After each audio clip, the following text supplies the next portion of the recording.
Welcome back to another episode of the $1 Million Condos podcast. On this episode, we have Mr. Jason Dare, Managing Director of Link2Lenders. Now, he actually did an interview yesterday.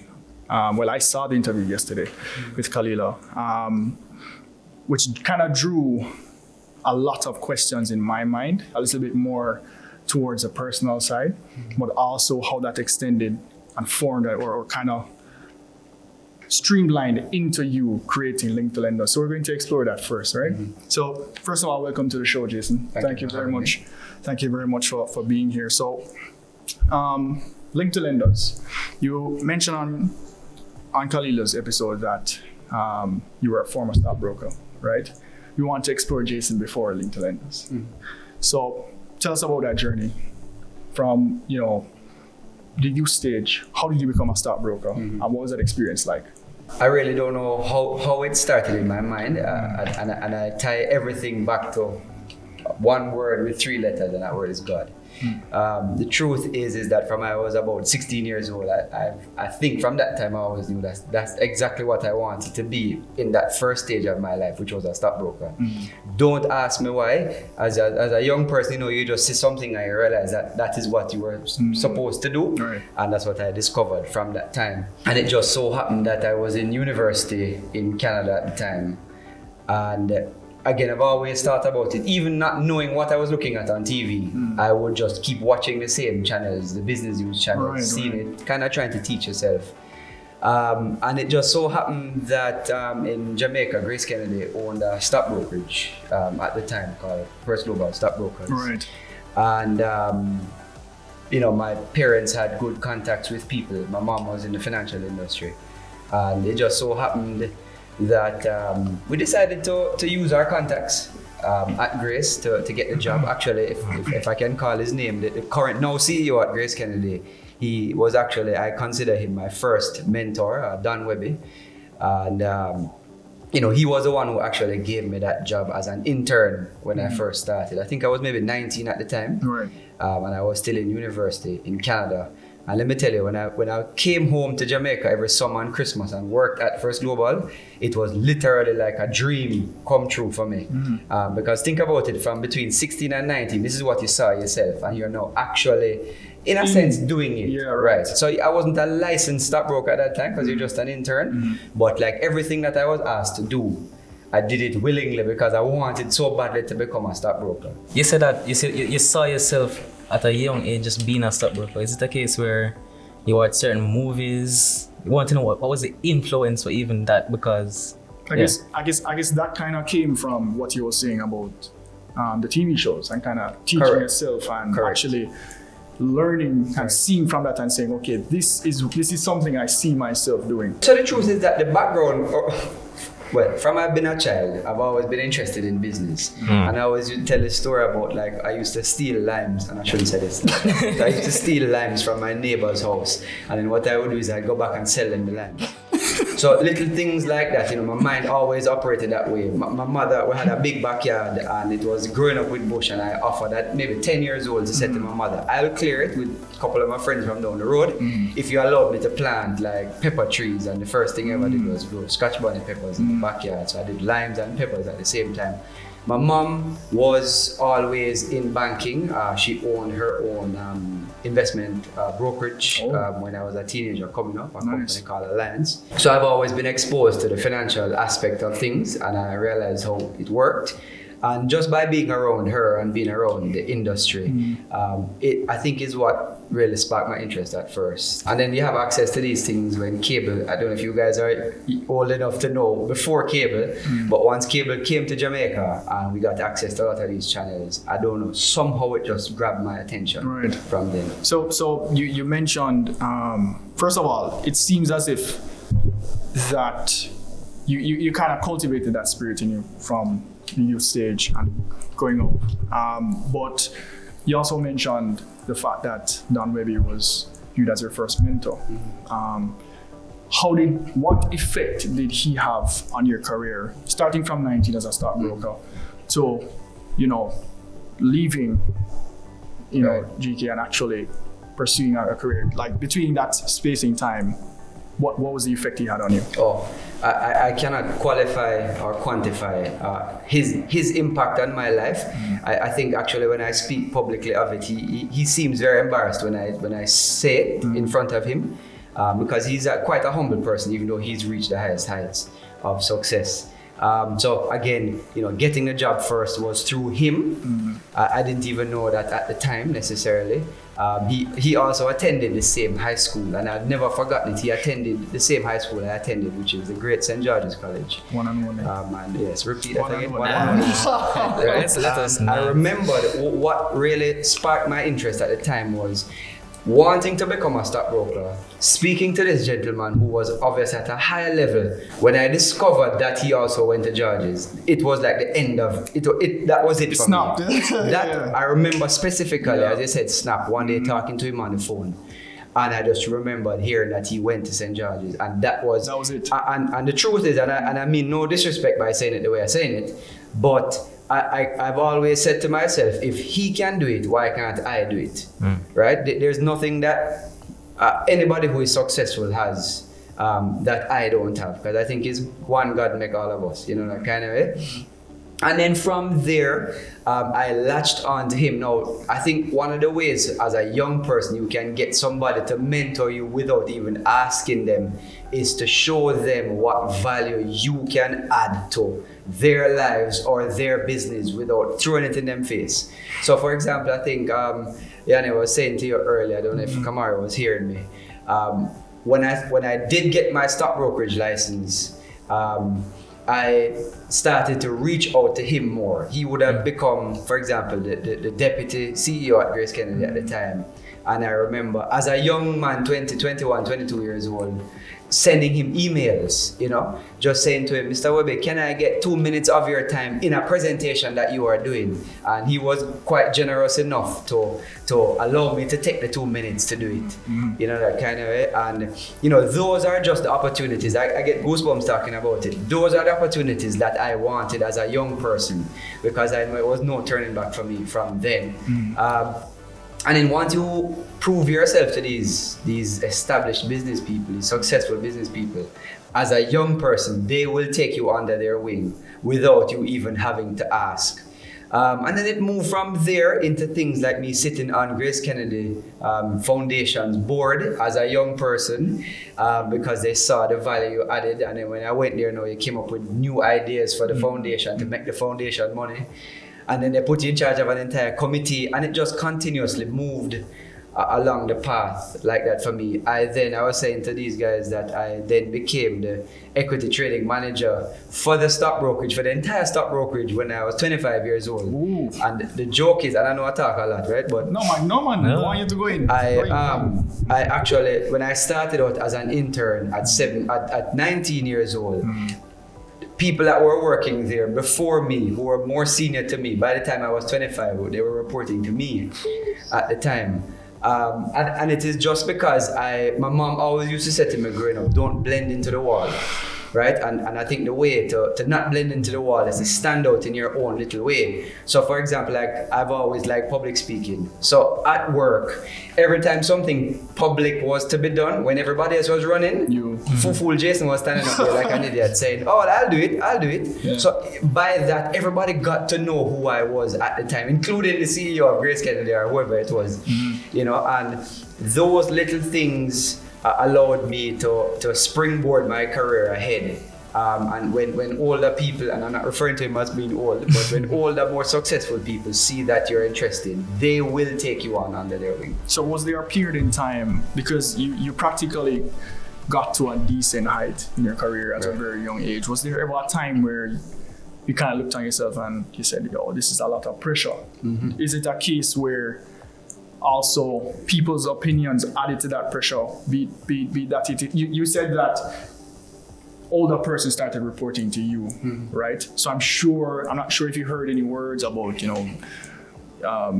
Jason is this, Jason is that, whatever, you understand? Absolutely. And how that affected you in your working environment, actually being productive, actually having to look these people in the face. You probably know that they said something about you, but you kind of have to be professional about it.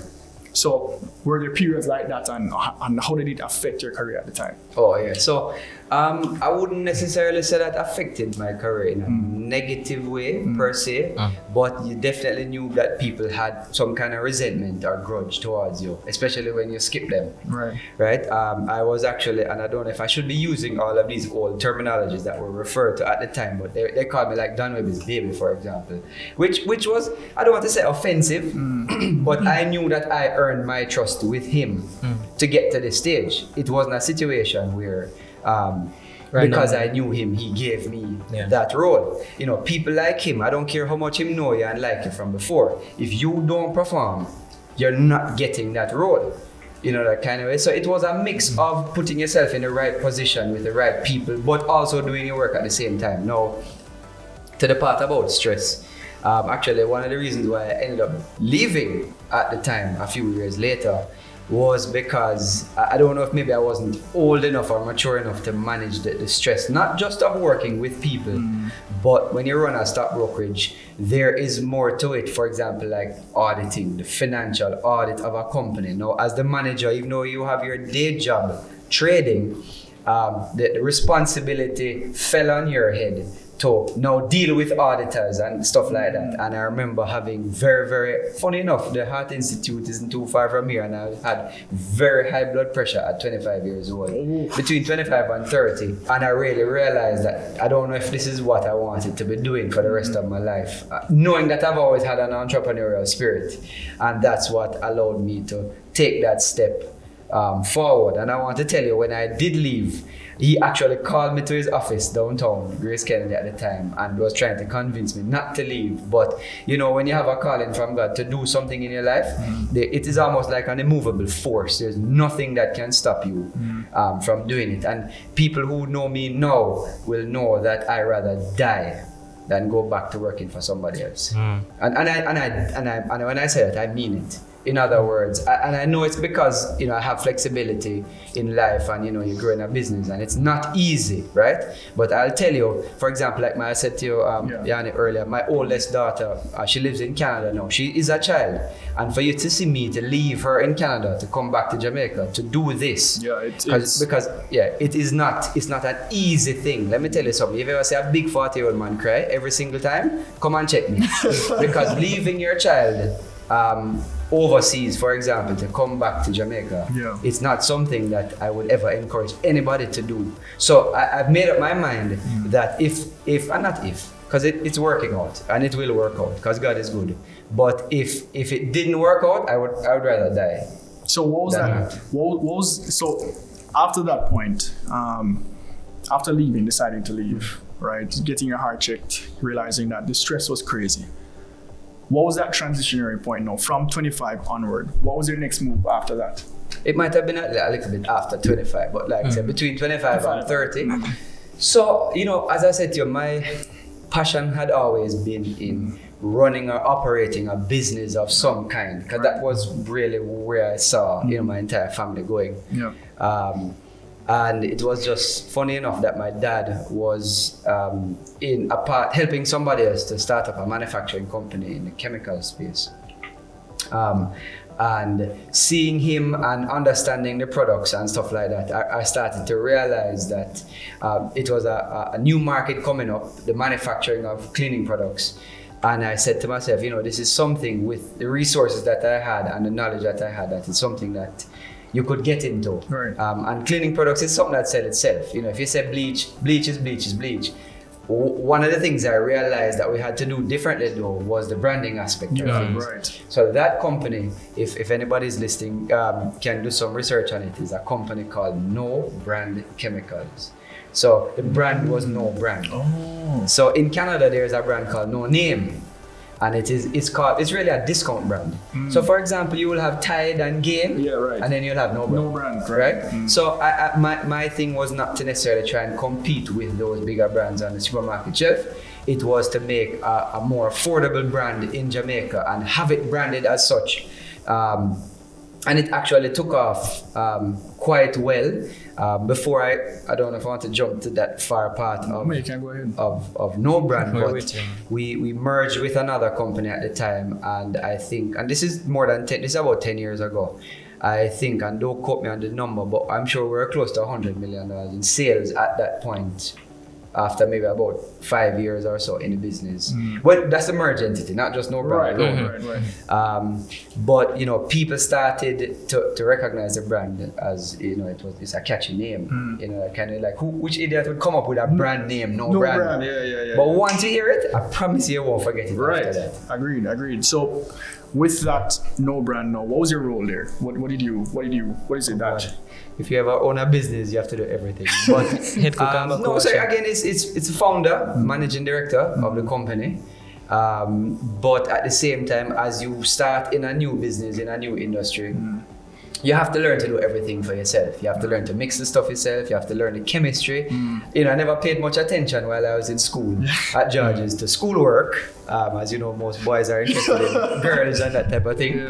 But I said to myself one day, it's actually quite interesting to know that in your chemistry class, at least you paid attention just a little bit. Because the first time I went into meeting with the distributor of the raw materials to make the chemicals, he drew a graph on the board with an X and Y axis. And showed you certain things, and I was like, thank God I paid attention to even the minimum. That kind of way. So you kind of have to learn to do everything over time, and then teach the right people and delegate, and from there, the business started to grow. And would you say that that foundation kind of forged that leadership ability within you to actually not only recognize a leader in yourself, but for other people to recognize that, okay, Jason, there's something about Jason here that we definitely would want on board, or we need on board for directional support. Right. Yeah. So the truth is, I heard the phrase the other day, and it's so true. Leadership isn't a role. It's almost like a verb. If you understand what I'm getting at. Yeah. Okay. That kind of way. Sorry. So so what I'm trying to get at is, people tend to want to say they're the managing director or the CEO of a company and not do any of the work itself. In other words, that is the biggest mistake I think you can make. And if you talk to anybody who is successful in business today, will tell you that is how they started. And I'll use the persons, and I call a lot of names. The other day, years ago, I was going to CariMed, and I was driving through the gate, and Mr. Christian, who is actually the chairman of CariMed, it's a multi-billion-dollar company, the security guard was off the day, and he was at the gate, opening the gate, right? And they call Mr. Christian the barefoot billionaire, by the way. He owns a number of businesses. I'm sure you guys know who CariMed is, and he owns a call center in New Kingston and stuff like that. Sutherland Global. Right. And I said to myself, if Mr. Christian can open the gate when the security guard is not there, why Jason can't pick up the phone when somebody's calling? Right. So those are some of the things that I've tried to live by, and then you set that example with your team. That kind of way when my staff or team is saying to me, oh, long weekend, I said, well, I'll be right here. So if you have any issues, call me. That is to me when I said leadership, not just having a business card or any foolishness like that, it's actually doing the work and leading by example. The precedence. Yeah, you have to kind of set it for your team and for your children. Well, since we're speaking about the team, we definitely can then jump into Link2Lenders. Okay. Actually, if I may right here, there was actually a program that I also saw you on. I think it was Action Coach Jamaica. Right. What would you say is the importance of entrepreneurs trying to put themselves out there in the environment to try and learn how it is that they need to structure business, or if they need some guidance? What impact has that program had on you, or would you say to other entrepreneurs to seek out that program? Oh yeah, so I definitely know that entities, services, I don't know what you would call it, training programs like Action Coach, is so important for you, because actually there's a tool that the head of Action Coach, a lady named Marcia Wunchai, showed us at the time. It's like a graph, a chart, not a graph, a chart where you can block out 10-minute segments of your day to utilize your day most effectively. And up to this day, I still use that chart. Would you believe it? How does it work?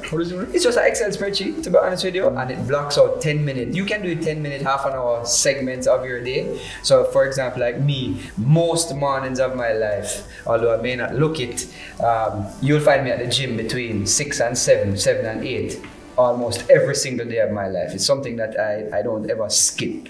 Right? I only look fat because I eat badly.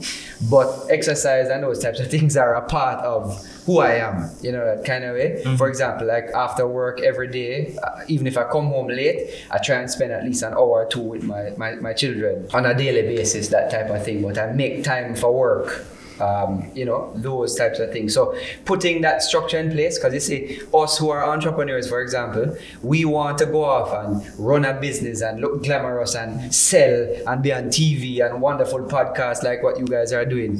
But at the same time, you have to have the back end controls for your business, because I guarantee you, if you don't have that in place, your business will fail. It's a rude awakening. It is. You're thinking that you're gonna get more time. Well, I'm an entrepreneur now. I have more time in my day to do whatever it is. Absolutely not. You realize that there's two sides to your brain. There's like the CEO side, right, and then there's the employee side. And you have to be talking to yourself to say, get this done. Wake up now, move. Right. Because the responsibility is yours. Yes. Who are you reporting to? Precisely. You understand? Well, when you have a board. It's different. Different story right? altogether. But as it relates to, let me say at the startup level. Yes. Then, prior to getting a board, prior to you getting the attention of the masses, everything is on you to get the business to a point to attract certain attention. Snooze button is the enemy. You understand? So that's definitely something that I need to try, because time management, that's something that we need to work on. But I mean, this is leading right into, as before Kamari had me, to Link2Lenders. We're going to explore the time management side and also the team side, and then the business model itself. So let's take on the business model itself first. Link2Lenders, for those who don't know what it is, what would you explain? Okay, so Link2Lenders basically is a financial technology company. But what it is at our core is actually a platform that we built that basically enables Jamaican consumers, wherever we are in the world, to do one online application to multiple lenders. So for example, instead of you guys walking into a single bank, and I won't call any bank's name, and then hoping and praying that you do get approved for a loan, for example, walking into that bank, even if you do get approved for the loan, you're not guaranteed that you're possibly getting the best rates or terms for your business loan, mortgage, possibly. So what we've set up is, through the platform, clients are able to do one online application, and then we do what they call a KYC in the background, and it gets submitted to multiple banks at one time. So that the banks or the lenders, credit unions, will then bid on your application for you as the client to know what are the best options for you, for example, in buying a house or getting a loan for a car, without you physically having to go into the bank itself. So the benefit of the platform is that, one, you can apply from your home wherever in the world you are. I see what you did there. Ironically, the globe is there. And I'll share with you that we've actually gotten persons approved, for example, like a mortgage, as far as Europe. We had one client, she lives in the Netherlands, her son lives in India, and between me and you, the first time she came back to Jamaica was to get the keys in her hand, right? Because our systems, and everything is not technology driven, a lot of manual and human aspect to it, but we piece the parts of the puzzle together so that persons don't physically have to even be in Jamaica to complete a transaction. And I was just about to get to that. The last time I spoke to a realtor, just conversation, and I was asking her, how long on average does it take for you to close a property? Right. She's like, the least amount of time you can take is probably 90 days. Right? 3 months. Right. So real estate is one such industry that still requires a lot of personal handholding and right. So what you see with nowadays is that technology is, with the increasing penetration and integration of technology into most industries, it's reducing the cycle time of most tasks, most transactions in most industries, right? So I was thinking, Link2Lender kind of sounds like that solution for the real estate market. Right? So my question to you is, would you describe Link2Lender as almost a catalyst, right, of expediting that whole 90-day process, or would you not specify it as that exactly? Meaning, speeding up the process.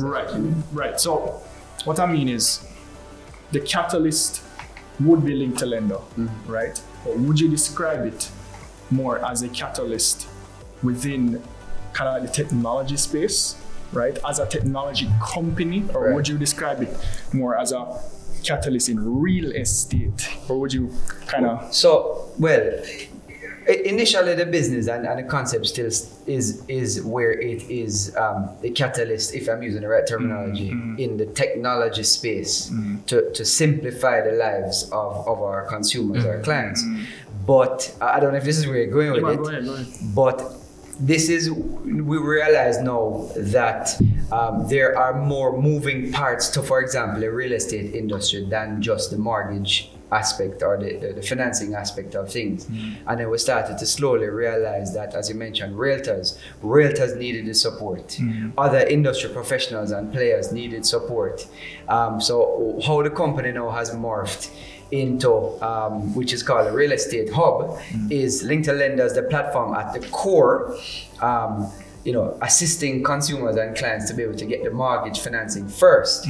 But what we found happening is that after somebody got pre-approved for a mortgage, they couldn't find a house necessarily. They didn't know where to start, that kind of way. So we've now built out an ecosystem where realtors are affiliated with us on our platform.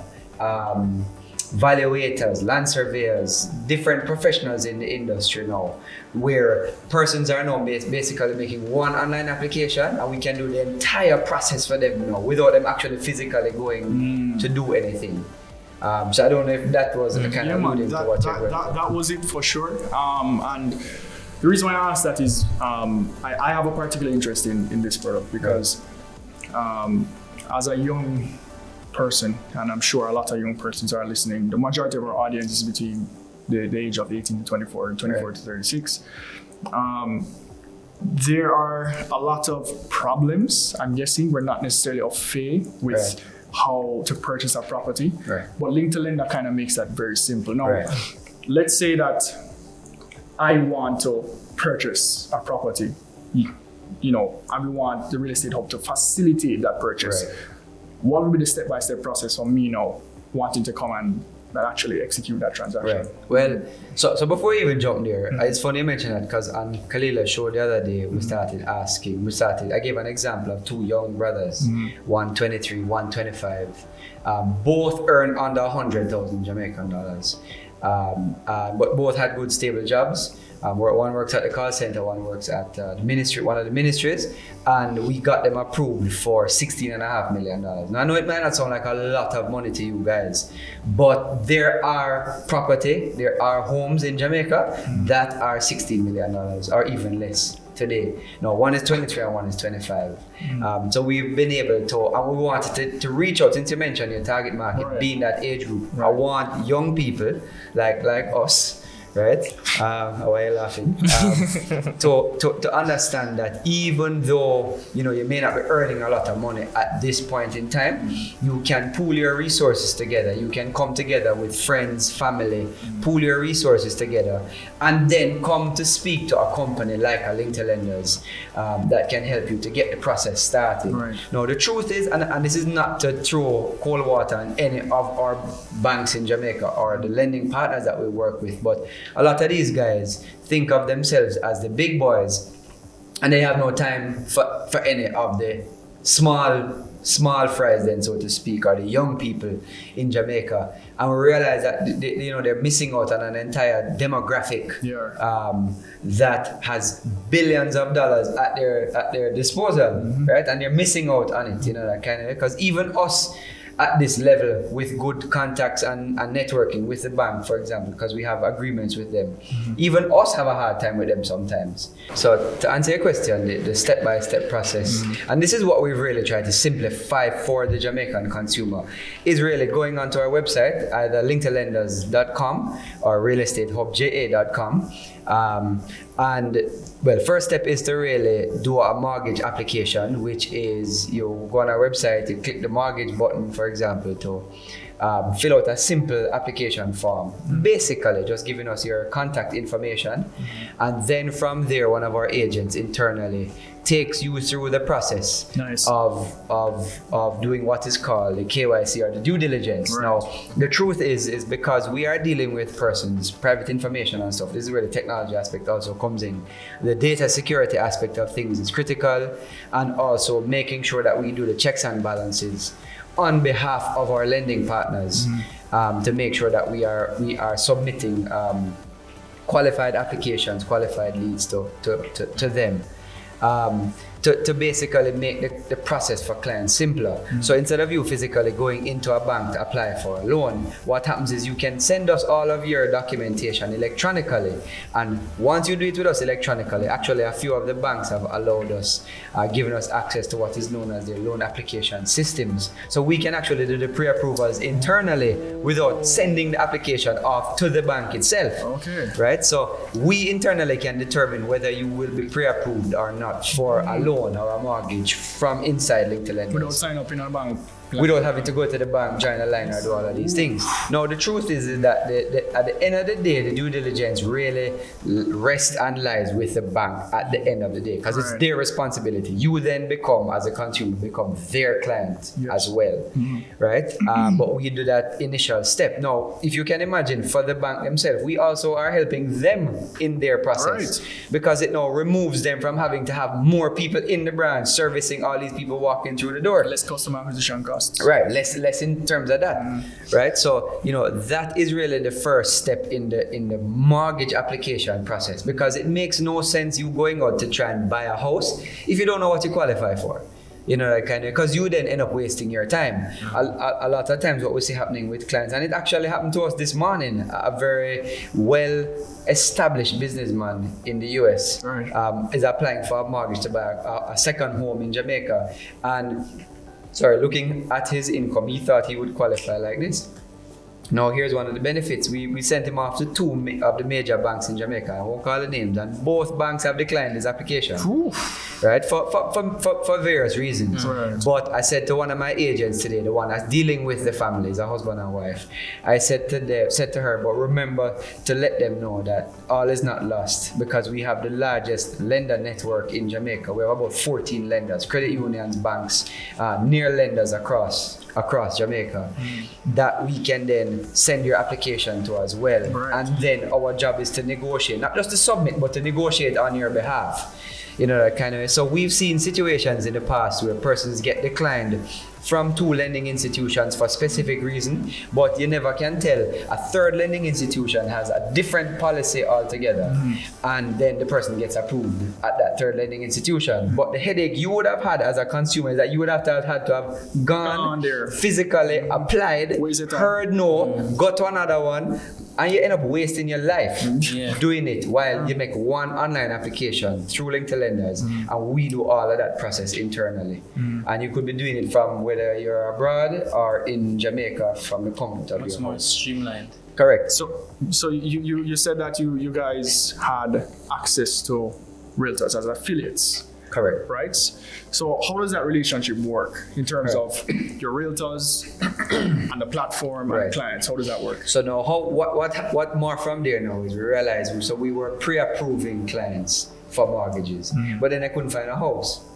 And then I started to tap into my network. Here we go again. Tapping into people that people your own age group. Just like Kamari, that's how I met Kamari. In other words, we're at an event, you just get up, open your mouth, say hi, I'm whoever, I'm Jason. This is what I'm doing. XYZ. So what I started doing was tapping into my friends, close friends, who are realtors in the industry. And I said to them, guys, guess what? I have clients who are pre-approved for mortgage and can't find a property.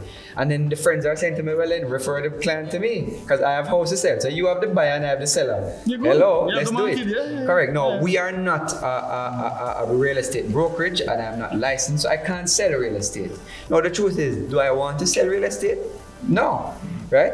In other words, we can then build an ecosystem like an Amazon or a Zillow in the US that supports the entire industry. If you understand what I mean. Right. So we're supporting the bank, we're supporting the client, we're supporting the realtor. The professionals in the space as well. Right, and we're putting all of them. you're jumping me, right? So that's what the Real Estate Hub has become over that time. So if you go on our website, and it's realestatehubja.com, you will see where you will see a list of a panel of attorneys that we work with, valuators, land surveyors, the lending partners that we work with, and then the ecosystem developed now into the point now where realtors are now advertising the properties on our website. Individual sellers. So in other words, and I hate to use this term, but suppose you don't want to use a realtor to sell your property. You could go on the classified ads in the newspaper, you could use social media on your own, because you don't have to have a realtor to sell a property. But we started to realize that, listen, this is an opportunity now for us to tap into that market. And as business people, there's also a thing called your non-customer. So what had happened to us first was our customer was a potential buyer looking for a mortgage. Right. That is very limited if you ask me. A non-customer now becomes somebody who is selling a property, right? Now, if you think about how what I call integration, this will be more horizontal, is you have somebody who is selling a property who was never a client of ours, right? Will now be able to advertise their property on our website. But then our technology and our people internally will say, oh, so somebody just listed a property for 15 million. Oh, and we have Yanni who just got pre-approved for $15 million. And we'll just make the link together, right? So everybody is happy. The seller, the realtor, and then guess what? You're buying a house, you need an attorney. You know an attorney to call right away? No. If you're an overseas person, worse, you don't know an attorney in Jamaica necessarily. You go on the website, you can pick. But what we do for our clients is if you want to go with one attorney because that attorney is pretty, go with that attorney. But how we work internally is we then have the pre-approval, we have the property, we have everything on board. We then have a panel of attorneys that we work with, and then we share with the client's permission that information with the attorney. We say, hey, Yana is approved for, in your case, 100 million, right? And you're buying $100 million house. Give us a quotation, give us a price, give us a costing as an attorney for Yanni. And what happens, just like with the banks, what happens is one attorney gives you this cost, the other attorney gives you that cost, or the valuator gives you that cost, and then what happens is you, the client, then chooses which attorney you want to go with. You want to go with the pretty one that you saw earlier, but you realize the pretty one charging you more money than the ugly man attorney who you never did want to go with. No, it's up to you. Well, sorry, I don't mean to sound bad. I'm not calling anybody pretty or ugly, but I'm just giving you an example. It is for you now as the client, just like you did with the mortgage, to decide who you want to go with. Is it that you're rich and you don't care about the costing and you want to go with the pretty attorney? Then fine. But we're giving persons the option to pick from.